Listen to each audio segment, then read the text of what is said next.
Il faut qu'on se présente. Oui. The name, enfin le nom. Oui. Alors Lydia et Claude Bourguignon. Nous travaillons en Bourgogne, enfin Bourgogne à Marais-sur-Tille, et nous sommes microbiologistes des sols et nous aidons les vignerons à interpréter, à mieux connaître leur sol pour faire des grands vins. Le vin est la seule boisson, c'est la boisson la plus civilisée de l'histoire humaine. C'est la seule boisson qui va avec toutes les nourritures de la planète.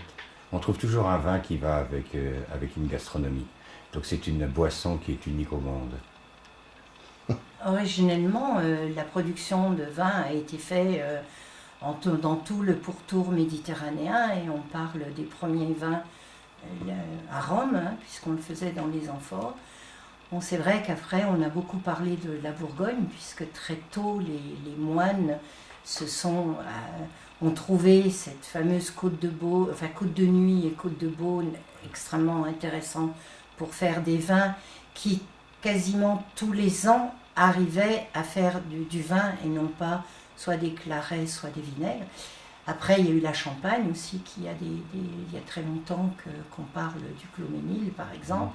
Et puis, après, ça s'est étendu en France. Mais le pourtour méditerranéen a été vraiment le berceau des premiers vins. Donc le terroir est un mot qui n'existe qu'en français. Ça couvre un climat, ça couvre une géologie, une topographie et un sol. Donc c'est quatre choses compliquées. Donc le climat, pour faire du vin, il faut un climat tempéré, avec le mois avant la vendange. Il faut qu'il fasse chaud le jour et froid la nuit pour avoir une maturité phénolique. Donc on va avoir ça dans tout le bassin méditerranéen, la France, le sud de l'Allemagne, l'Autriche. Une topographie, il faut de la pente. La pente expose mieux le vin au soleil et surtout élimine l'eau plus rapidement. Il faut une géologie, le vin adore le calcaire, mais on fait aussi des grands vins sur les schistes, les granites, les gneiss. Et puis un sol. Et le sol, il va être le résultat de l'attaque de la roche par les racines des plantes. Et chaque sol va donner un goût particulier au vin. Pour nous, on ne peut pas dissocier le sol. Il n'y a pas une importance. Le vigneron n'est pas plus important quelque part que le sol. Moi, je prends toujours cette description. Le sol, c'est la partition de musique, c'est la partition pour le vigneron. Donc c'est ses notes, c'est ce qui va donner le caractère de son vin. Le cépage, Pinot Noir, Chardonnay, Syrah, Cabernet Franc, Cabernet Sauvignon, c'est le matériel végétal, donc c'est l'instrument. Donc déjà il faut un bon sol, un bon instrument. Et puis le vigneron va faire avec ces deux choses, va interpréter, va faire un grand vin ou un vin moyen. Et si on n'a pas ce trépied, eh bien en fait on ne peut pas faire, disons, un grand cru ou un vin de terroir. Et c'est pareil, je prends toujours la comparaison avec une partition de musique. Si on n'a pas une bonne partition, on peut avoir le plus bel instrument, on peut avoir le plus grand interprète, ça ne donnera jamais. Et on peut tourner le problème dans tous les sens, c'est pareil. Et après, le public, c'est le dégustateur, en fonction de son histoire, va apprécier tel vin, sur des vins sur granit, des vins sur calcaire, des vins sur sable, comme pour un concert. Donc nous avons, avec Lydia, travaillé pendant 30 ans dans les grands terroirs européens. Et à partir de l'étude de ces grands terroirs européens, nous avons déduit des dimensions physiques, chimiques, biologiques, qui nous permettent de dire ce sol est un sol pour faire un grand cru, ça c'est premier cru, ça c'est village, et ça c'est du vin ordinaire, du vin industriel. Donc c'est à partir d'analyses de grands crus qui existent déjà, que ce soit le Tokaj en Hongrie, le Kaiserstuhl en Allemagne, la Bourgogne, etc. C'est l'étude de ces grands crus fameux depuis des milliers d'années qui nous ont permis de dire, voilà, ça c'est un sol pour faire ça et ça. Oui, mais au début, on a travaillé, on a travaillé en France, comme a dit Claude, puis petit à petit, les gens nous ont appelés pour qu'on aille comprendre dans d'autres pays. On travaille aux États-Unis, dans la Napa Valley, on travaille au Chili, on travaille en Argentine, On travaille aussi en Afrique du Sud et c'est vrai qu'au départ, on travaille toujours en fait en fonction du sol qu'on va trouver et du climat. On travaille par analogie avec ce qu'on a quand on a compris, quand on a vu, analysé des sols en France, de grands terroirs, donc la Bourgogne, le Bordeaux, le sud de la France, l'arc alpin, en Allemagne sur le Kaiserstuhle, et après on fait comme une analogie pour mieux comprendre et aider les vignerons dans ce domaine-là. Mais c'est sûr qu'il pourrait être... Oui, je vais recommencer au début, parce que je me suis mis à parler en anglais. Donc c'est sûr qu'en Napa Valley, ils veulent mettre du pinot noir, du chardonnay, qui sont des cépages de climat froid, donc qui sont mûrs très précocement. Donc quand ils sont mûrs en Napa Valley, il fait tellement chaud, tellement que ça fait des vins lourds, ça fait des vins pesants. Il ferait mieux de travailler. Le Cabernet Franc, ça va. Cabernet Franc, Cabernet Sauvignon, c'est assez adapté à la Napa Valley. Le Merlot, je le trouve un peu lourd. J'irais plutôt vers des Grenaches, des Carignans, des cépages italiens aussi, des cépages du sud de l'Italie. Ils seraient plus adaptés pour la Napa Valley. Mais pour le moment, ils veulent de la Bourgogne et du Bordeaux. Ils ne veulent pas de l'Espagne et de l'Italie. Mais ça, c'est un petit peu le problème du monde du vin. La France, ou même le berceau des vins, on va dire la France, mais aussi l'Espagne et l'Italie, en fait, ils ont compris au début de cépages qui étaient adaptés avec leur climatologie et leur terroir. Et avec l'arrivée des pays émergents et du nouveau monde, en fait, ils ont voulu copier les vins qui se vendaient bien en France, donc le Bordeaux en premier, puis après la Bourgogne ou la Syrah qui est mise partout. Et en fait, ils ont oublié les vins espagnols, les cépages espagnols n'étaient pas de la même qualité. Et pour nous, c'est au détriment de la fraîcheur dans le vin, parce que très souvent, c'est des vins qui sont très chauds, très alcooleux, parce que le cépage n'est pas adapté au terroir, au climat, au sol. je pense qu'un bon vigneron, nous on dit un bon énologue, c'est quelqu'un qui va accepter que le terroir est fondamental dans la qualité de son vin. Donc après, il y a plusieurs approches, il n'y a pas des approches uniques. Il y a l'approche Bourgogne où il y a un cépage, un terroir. Ça ne vient pas à l'idée d'un bourguignon de prendre des raisins de Échezeaux et de le mélanger avec le chambertin. Pour lui, il fait du chambertin, il fait de l'Échezeaux. Donc je dirais que ça, c'est la base simple de la Bourgogne. Mais vous avez par exemple un Thal Hermitage où on prend de la Syrah, un seul cépage, on le met sur du calcaire, on le met sur du granit et on fait un assemblage qui va s'appeler l'Hermitage. Et puis à Bordeaux, vous avez des sols calcaires, des sols argileux, des sols sableux. Donc on met le Cabernet Franc sur le calcaire à Astérie, le Merlot sur l'argile, le Cabernet Sauvignon sur le sable. On les vinifie à part et ensuite on les assemble en fonction des millésimes. Donc l'approche d'un énologue qui se fait comme ça, c'est très intéressant parce qu'il respecte son terroir et l'équilibre entre cépages et terroirs. Et c'est comme ça qu'on fait des grands vins. C'est pas en essayant de mélanger n'importe quoi, n'importe où, de prendre des sols qui n'ont rien à voir. Vous voyez, c'est ça qui est important. C'est toute cette attention au sol et au cépage. Comme l'œnologie a fait énormément de progrès, en fait, pour nous, on a trop abandonné le sol, puisque l'œnologie a permis de faire quand même pas mal de choses. Il y a eu des périodes où c'est pas le cas maintenant, mais quand il faisait froid, je prends cet exemple-là, où la maturité n'était pas suffisante, on pouvait ajouter du sucre, alors que c'était pas pour faire plus d'alcool. Donc la chaptalisation. Et on a, grâce à toute cette technologie et cette évolution dans le chai, on a quand même beaucoup oublié le sol et les cépages aussi, la diversité des cépages dans le monde. What is your favorite grape and favorite wine? C'est des questions qui sont presque impossibles à répondre parce que on aime le vin. Enfin, moi, je parle pour moi, là, je pense que Claude, on aime le vin et en fait, ce qu'on aime dans le vin, c'est quelque part voyager. Quand vous goûtez un grand cru bourguignon, vous êtes en Bourgogne, il y a une texture dans la bouche. Bon, effectivement, le pinot ou, quand c'est des blancs, le chardonnay va donner quelque chose. Donc on va reconnaître, mais on va reconnaître la Bourgogne. Quand on est à Bordeaux, c'est reconnaître aussi le Cabernet Franc, mais aussi le sous-sol. Et je trouve que les vins, même si on le compare au Pinot Noir, il est absolument particulier. Et à la limite, à l'aveugle, se dire, de chercher, c'est un peu un jeu. Tiens, ça vient d'Italie, ça vient du Nebbiolo. C'est ça, et c'est très difficile de dire un grand... Enfin, moi, je ne pourrais pas dire j'aime beaucoup de vins. C'est sûr que je préfère les vins de Bourgogne aux vins de Bordeaux. Mais en même temps, il y a tellement de bons vins sur la planète que ce qui est important, c'est de se faire plaisir avec un grand vin. Mais c'est vrai que la Bourgogne a un peu ma faveur. Oui. And how come Bourgogne is such a famous place for making wine? Pourquoi la Bourgogne est si célèbre?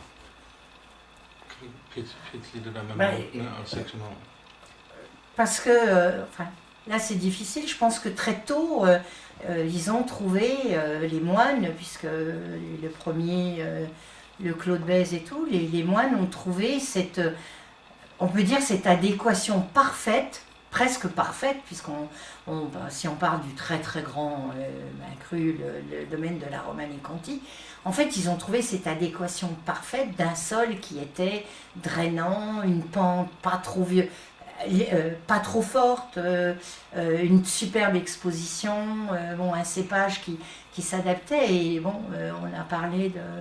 Je pense qu'elle a cette célébrité aussi, très tôt en plus, elle a été reconnue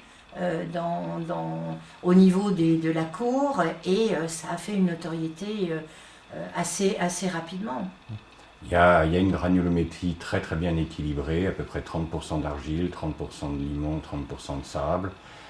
Il y a une roche fissurée qui permet aux racines de s'enfoncer dans la roche.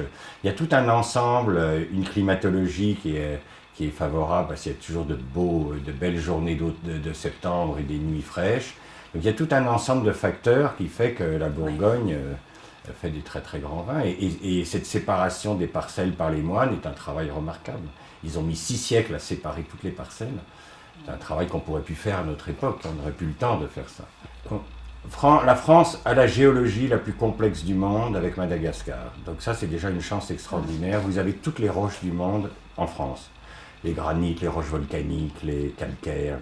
Donc la France a appris à faire du vin dans des tas de situations extrêmement différentes. Donc ça, c'est une force de la France, alors que l'Italie est beaucoup plus homogène au niveau géologique, l'Espagne aussi. Donc je pense que déjà les Français ont appris cette notion de terroir parce que la géologie française leur montrait une diversité extraordinaire. Et du coup, ils ont transplanté leur connaissance à travers le monde parce qu'ils ont un savoir-faire, un know-how qui est assez unique pour faire du vin. C'est une tradition tellement ancienne en France, ça fait 2000 ans qu'on fait du vin, donc on a beaucoup développé les choses. Oui, le changement climatique, puisqu'on voit, c'est d'ailleurs un problème pour les vignerons, problème de maturité, et on voit l'Angleterre qui faisait peu de vin, qui se met du fait du réchauffement de la planète et en face la Champagne, avec une géologie qui est très très proche là de la Champagne. En fait, on commence à voir des gens qui achètent du vin, enfin qui achètent des terrains. Pour la Chine, on y est allé pour un congrès dernièrement. Là, on a, Claude et moi, on est beaucoup plus sceptique sur les sols qui pourraient faire du vin. Parce qu'en fait, il y a tellement eu d'échanges depuis dans le monde que s'ils avaient pu faire facilement ou quelque chose des vins faciles à boire, ils l'auraient fait depuis longtemps. Ils ont une autre tradition de thé pour le vin. Donc il y a des pays, je pense que c'est peut-être la mode qui fait qu'ils partent au niveau du vin et pas forcément pour le réchauffement de la planète. D'autres, comme je prendrais l'Angleterre, où il y a le Danemark qui se met en fer avec le réchauffement de la planète. Donc là, effectivement, mais je crois qu'il faut séparer les deux choses. La Chine, on a regardé en connaissant le travail, la géologie. Pour nous, il y a très peu, il y a quelques zones peut-être où on peut faire des très très grands vins, Mais au niveau du climat, entre autres, c'est pas un pays pour arriver à faire ces très très grands vins. En fait, le climat de la Chine, c'est le climat de l'Est des États-Unis, c'est le climat de New York, Virginie. Donc très chaud, humide en été, très froid en hiver, c'est pas un climat pour faire du vin. Il pourrait peut-être faire du vin complètement à l'ouest de la Chine, dans le pays ouïghour, en allant vers la frontière du Kazakhstan. Là, il pourrait faire du vin, comme il y en avait autrefois en Chine. Autrefois, on faisait du vin il y a 2000 ans, 3000 ans. Mais comme ils arrêtent les Ouïghours, ils ne veulent pas les développer, donc ils ne plantent pas de vin là-bas. Donc ils essayent de planter dans l'Est, c'est comme les vins à New York, les vins, ça n'a pas beaucoup d'intérêt ça. Là, on fait des grands vins en Californie, pas à New York. Parce qu'en Californie, le climat va pour le vin, mais pas le climat de New York ou de Virginie. So, in your opinion, what are the best places to grow wine? Outside of Europe? In total, what is just the best place? If you should say this place has the clay near the coast, or it has... La Bourgogne. I'm sorry. Yeah. Désolée, mais vraiment la Bourgogne, c'est des sols, c'est vraiment des sols qui sont incroyables. Il pleut le lendemain, le vigneron peut intervenir, il y a cette granulométrie, presque autant d'argile, de sable. C'est vraiment des sols, c'est des sols étonnants. Et sans faire de chauvinisme, quand on tourne les autres régions, il faut peut-être être plus attentif, mais la Bourgogne, c'est vraiment des très très grands sols. Dans l'hémisphère sud, le pays sûrement qui peut faire les plus grands vins, c'est la Nouvelle-Zélande. La Nouvelle-Zélande, en particulier l'île du Sud, a une climatologie très proche de l'Europe, avec des hivers et avec des étés qui ne sont pas trop chauds et humides, qui sont comme en Europe. Eux, ils pourront faire. Mais pour le moment, ils utilisent l'irrigation et on ne fait pas des grands vins avec l'irrigation. Donc il faut que les Néo-Zélandais quittent un peu les conseils des Australiens, puisque c'est les Australiens qui conseillent la viticulture en Nouvelle-Zélande. Et les Kiwis font des complexes face aux kangourous, et il faudrait qu'ils développent leur propre viticulture en arrêtant l'irrigation, et je pense qu'ils vont faire des très belles choses. Il y a aussi l'Afrique du Sud, qui a un beau potentiel. D'ailleurs, ils font des grands chenins, en Afrique du Sud. Le Chili a une zone extrêmement étroite où il peut y avoir une bonne climatologie et des bons sols. L'Argentine, trop sec, trop désertique, trop chaud. Donc il n'y a pas beaucoup d'endroits où on peut faire des grands vins. La Californie, c'est très bien placé. Californie, Oregon, là il y a des jolies choses. Il n'y a pas beaucoup d'endroits où on peut faire du beau vin. Et puis l'Europe qui a un climat extraordinaire. Quelles sont les différences entre conventionnel, biologie et biodynamie? Naturel, tout ça. Pour nous, il y a des grosses différences. Conventionnel, beaucoup d'agriculteurs, normalement ça ne devrait pas être le cas, mais dans le conventionnel, c'est l'utilisation souvent de désherbage pour éviter de travailler, une viticulture qui est pas... on utilise des produits de synthèse qui ne sont pas naturels. Donc souvent, maintenant, quand on voit beaucoup de vignerons en conventionnel, les sols ne permettent pas d'avoir une aération, une porosité. Après, la démarche d'aller en viticulture biologique, c'est déjà cette prise de conscience que ces produits, les herbicides, pour ne parler que des herbicides, comme on tue toute cette herbe, la faune, cette microfaune n'a plus rien à manger, donc elle va mourir. Et quand ça meurt, on va avoir une compaction et puis on rentre dans un cercle infernal parce que la vigne est moins bien alimentée, il va falloir l'irriguer, il va falloir peut-être plus la soigner. Donc il y a eu une démarche de certains avec de plus utiliser de produits de synthèse et ils vont utiliser que du cuivre et du soufre pour lutter contre les maladies. Et à ce moment-là, on a déjà... On voit des choses intéressantes rapidement. Et puis dans la biodynamie, là on va intégrer l'énergie des astres et de ce que peut donner effectivement les astres, la fonction. Il y a une énergie, donc on va utiliser aussi les essences et un peu l'homéopathie appliquée à la terre. On va dynamiser soit des plantes, soit des roches, pour amener l'élément, mais aussi l'énergie de cette plante ou de cette roche à la plante. Mais ça, c'est une démarche, pour nous, c'est vraiment la cerise sur le gâteau. Il faut aussi que dans la biodynamie, tout le domaine et que le vigneron croit. Faut qu'il y ait, c'est une vraie philosophie, c'est une vraie pensée, la biodynamie. C'est pas qu'une technique. Normalement, on a une démarche par rapport au végétal, par rapport à la plante.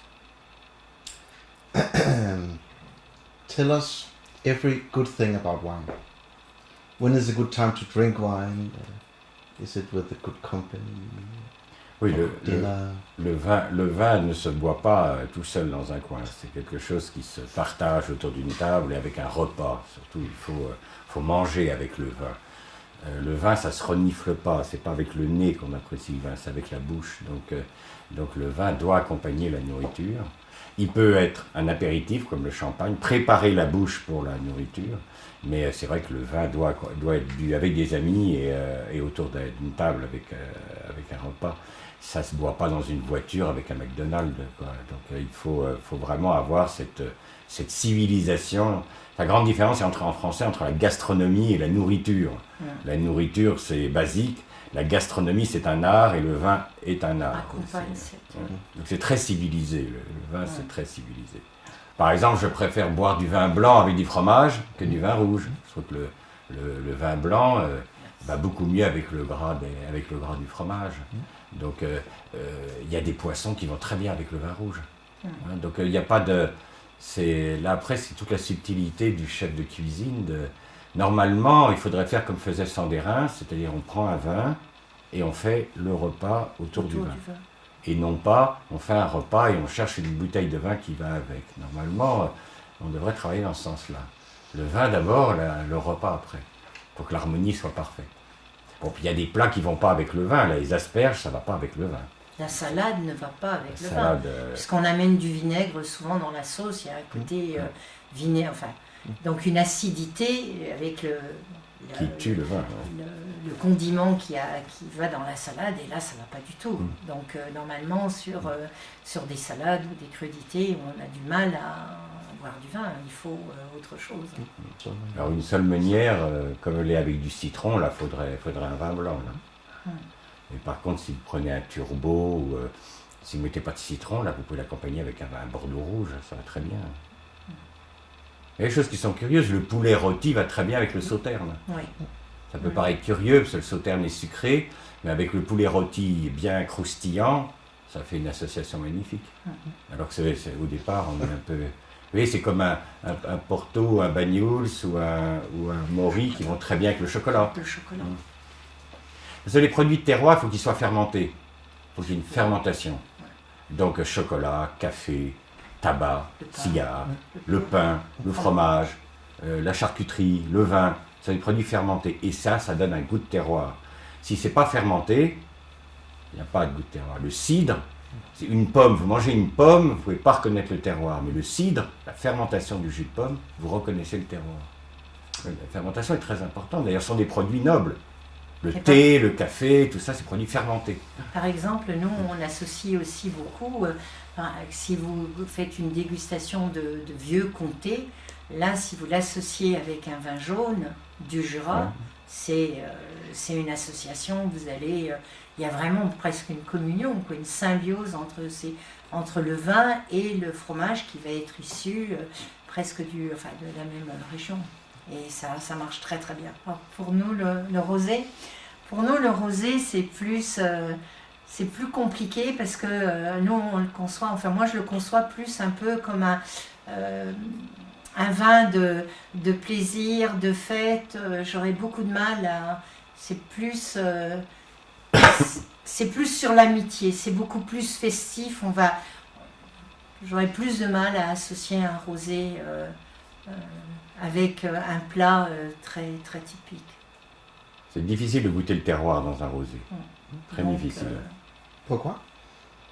Je ne sais pas, est-ce que le fait qu'on fasse un pressurage avant qu'il ait contact assez long avec la peau, je trouve qu'on a du mal à percevoir un terroir dans un rosé, alors qu'on le perçoit bien dans un vin blanc et dans un vin rouge.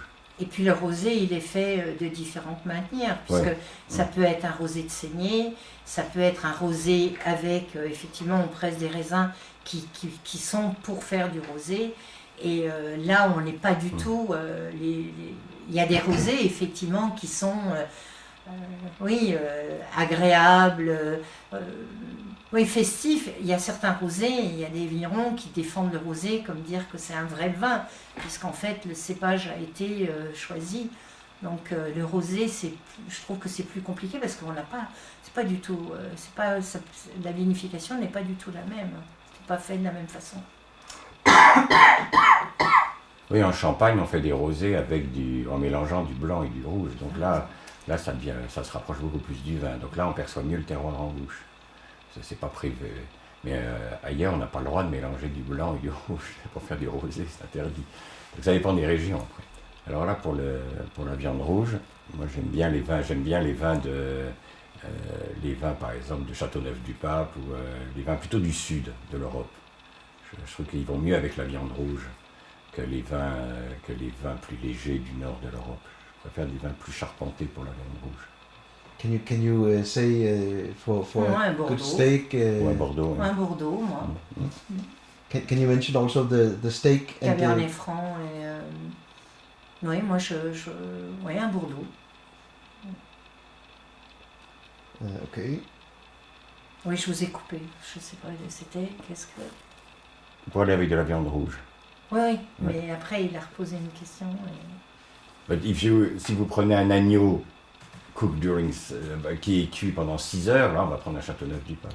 Ouais. Sur une viande très cuite, alors qu'on a un vin charpenté. Alors que si on le prend une côte d'agneau, à ce moment-là, on va prendre un vin beaucoup plus léger. Je dirais, on peut presque mettre aussi un blanc avec des blancs. Le veau, c'est des viandes blanches.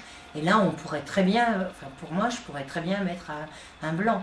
Par contre, si on fait un agneau de 7 heures, bon là, il est tellement mijoté avec des épices et tout, avec plusieurs choses, à ce moment-là, là, effectivement, j'irais beaucoup plus, moi aussi, j'irais plus sur un rouge, quoi. It's like wine and food is very good together. I mean, maybe better than a Coke or sweet drinks or something. Can you tell us a little bit more scientific? How come it is like this? Bon, d'abord, le vin de terroir fait saliver. Et la salive est très importante pour commencer à manger. Donc c'est ça la force du vin. Un Coca-Cola ne vous fait pas saliver. Il vous sature la bouche de sucre, mais vous n'avez pas de salive. Et la salive, c'est fondamental pour pouvoir manger, parce qu'elle nous aide à digérer. Et donc ça rend le vin digeste, et le repas digeste. Ça, c'est très important. Et vous pouvez trouver des vins qui vont avec toutes les nourritures. Si vous mangez une nourriture asiatique, thaïlandaise, vous allez prendre des vins d'Alsace qui vont aller très très bien avec, mais ils vont vous faire saliver. Et pour ça, il faut que ce soit un vin de terroir, sinon ça ne salive pas. Si ça ne salive pas, ça ne va pas bien avec la nourriture. And what about very spicy food? What is good for spicy food? Là, les vins du sud, moi je prendrais les grenaches espagnols, les vins du sud de la France ou du sud de l'Italie pour aller avec la nourriture. Toute la nourriture d'Afrique du Nord qui est très spicy. Ouais, il faut Là, il faut des vins qui soient des vins du sud, des vins comme de soleil. Alors qu'un pinot noir, il va être détruit sur une nourriture épicée. Oui, parce qu'il est trop dans la subtilité. Et puis souvent, les vins du sud sont plus chauds, sont plus alcooleux. Et je pense que ça compense aussi, parce qu'une nourriture épicée, on a déjà cette impression de chaleur en bouche. Si on a un vin qui n'a pas cette consistance pour aller avec. Et puis l'alcool adoucit les épices. Voilà. Donc ça vous rend le plat épicé plus digeste. There are a lot of wine grapes. How come there's like a pack of, let's say, 10? That's the most famous ones, like Pinot, Cabernet Sauvignon, Chardonnay. How come those are the grapes that are most used? Why? Why? Le Chardonnay, le Pinot Noir, les Cabernets sont les plus utilisés parce que ça représente la Bourgogne et la Bordeaux qui sont les terroirs les plus fameux. Et la Syrah parce que c'est un ermitage. Donc comme c'est des terroirs très très fameux dans le monde, tout le monde s'est mis à planter. C'est pour ça que maintenant aux États-Unis, il y a des gens qui disent all but Chardonnay. Hein. Ils veulent bien boire des vins blancs, mais pas du Chardonnay, parce que les Chardonnay, ils en ont jusque-là. Puis on a mis du Chardonnay partout, on a mis du Cabernet partout, on a mis pas toujours dans les terroirs adaptés pour ces cépages. Mais c'est une question de mode, c'est parce que c'est vrai que la Bourgogne et Bordeaux sont très célèbres. Mais c'est pas forcément le meilleur choix. Hein. D'ailleurs, on voit les modes changer, parce qu'il y a un moment, nous, quand on a commencé notre laboratoire, en fait, c'était Bordeaux, quand même, qui était dans le monde, Cabernet Franc, Cabernet Sauvignon et Merlot. Donc, et puis, petit à petit, on a vu après la Syrah, qui est devenue à la mode, et à ce moment-là, on a vu des pays aussi qui se sont mis à faire de la Syrah, parce qu'elle a été... Après, il y a eu... Et maintenant, on est sur le Pinot Noir. Plein de pays se mettent à mettre du pinot noir alors qu'ils n'en avaient pas. Et puis là, il y a un cépage qui on commence à en parler parce que l'Argentine en fait beaucoup. Alors on verra plus tard. Mais je prends un cépage dont il y a 30 ans, on ne parlait pas du tout. C'est le Malbec. Et le Malbec est en train de monter petit à petit. Donc il y a ces modes parce qu'il y a un moment, tout le monde peut-être se lasse et on va chercher. Et le Malbec, vous commencez à l'entendre, vous commencez à entendre des gens dire « Ah bah tiens, est-ce qu'on ne pourrait pas mettre dans nos sols du Malbec ?» Avant c'était de la Syrah, avant c'était du Pinot Noir. Le Mosaque, par exemple, à Gaillac, vous ne trouverez pas de Mosaque ailleurs. Le petit courbu et le grand courbu sur le Jurançon, vous ne le trouverez pas ailleurs.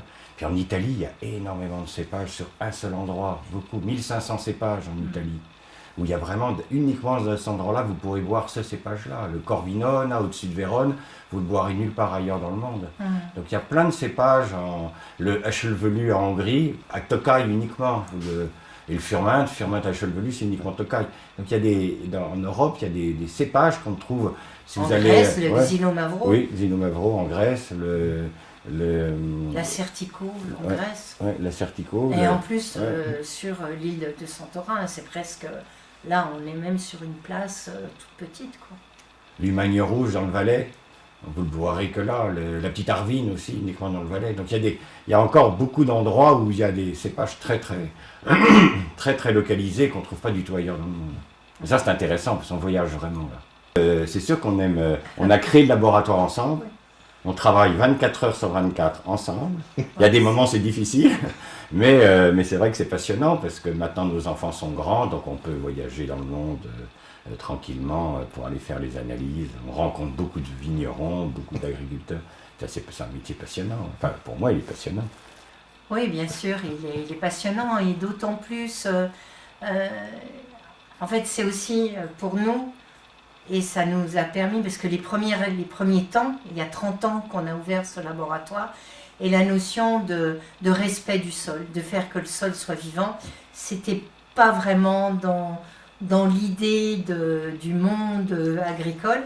Et en fait, là maintenant, il y a une vraie reconnaissance du sol et de ce qu'il en est. Et je trouve, effectivement, là Emmanuel est là, et en plus pour nous...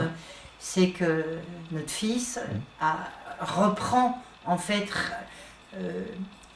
reprend ce que nous on a fait, parce qu'il y a une vérité, alors qu'au départ c'était pas forcément évident.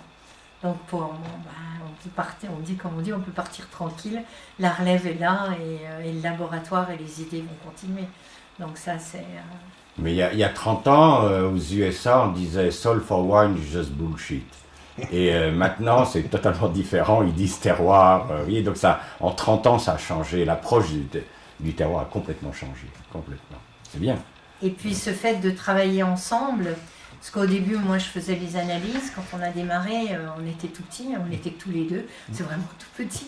Et donc, lui, Claude, allait chercher la terre et j'analysais la terre. Et puis après, on a eu quelqu'un et en fait, on a une approche, je pense, c'était aussi, chacun a apporté, a vu autre chose dans les sols et ça nous a fait certainement évoluer tous les deux.